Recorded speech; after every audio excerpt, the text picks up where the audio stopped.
Hi, I'm Sharon.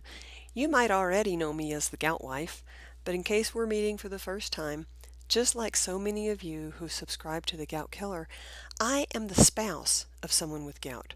In this case, that someone is the original Gout Killer himself, Bert Middleton. Well, Bert asked me to make this recording for you today because we know there are thousands of you who subscribe to our community while you don't actually have gout yourself. Instead, you're here because you are the spouse or partner or parent or child or friend or coworker of someone else who has gout, and you're here because you want to help that person. So first, I'd like to take a moment to acknowledge that as the loved one or supporter of someone with gout, you too are also suffering, right? I mean, obviously it is horrendously awful for that person in your life with gout, but that does not negate or erase the fact that gout is also negatively affecting your life. What I mean to say is, like it or not, gout is a family affair. It drags down the quality of life for everyone who cares for and is close to the person who actually has the gout. And after all, here is someone you care deeply about, and yet you probably feel helpless to support him or her in any meaningful way. And this helplessness can be incredibly frustrating. For example, have you ever watched your loved one writhing in agony, holding his or her breath because the pain was so bad? What did you do?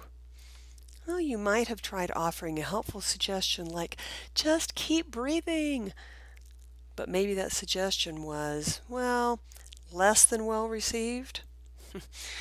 And if it is your spouse with gout, perhaps you've had to sleep in different beds from time to time because any movement at all, even just rolling over and accidentally tugging the sheet a bit, can cause an excruciating moment of pain and potentially unleash a stream of profanity in the middle of the night, right?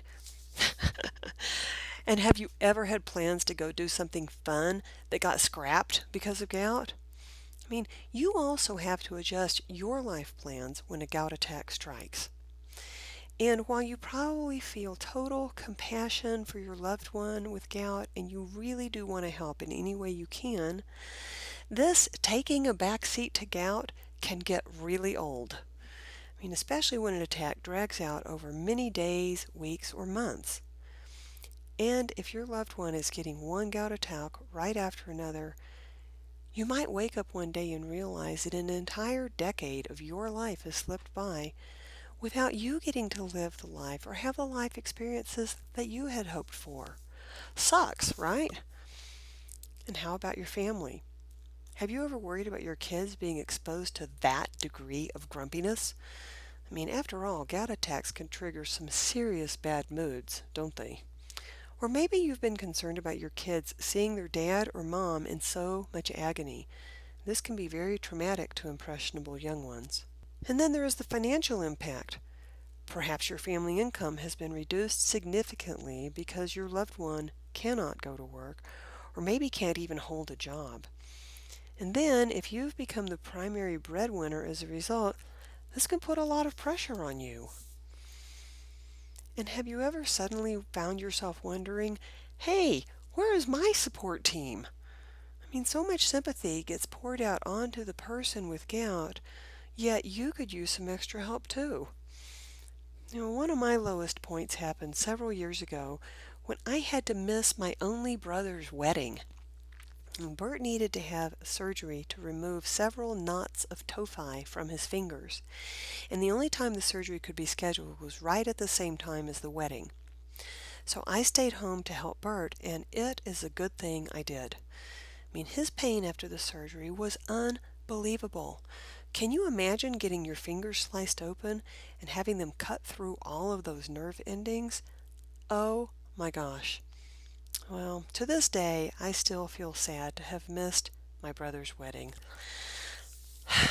So, I know from having visited with as many of you as I have that my story isn't all that different from yours. So all this is to say, I want you to know that you are not alone. And your story most likely is not that different from mine or the other gout supporters within our community. If your loved one or friend is still suffering with gout today, here's what I suggest you do first. Get him or her on the program outlined in the book, Your Gout Now, which gives an emergency response tactic for getting the pain and symptoms under control immediately. And then, if you're ready for more long-term management secrets to help your loved one, then check out the Kill Your Gout for Good program and the What to Eat for Gout book. Both of these walk your friend through the exact same strategy that Bert has successfully used to control his gout for over a decade now, as well as to help thousands of others control their gout. And hey, to wrap up, if you have a gout story you'd like to share with us, good or bad, we would absolutely love to hear from you. Please mail it to mystory@thegoutkiller.com. Again, I'm Sharon, the Gout Wife, and we are so glad to have you with us here at The Gout Killer. Thanks.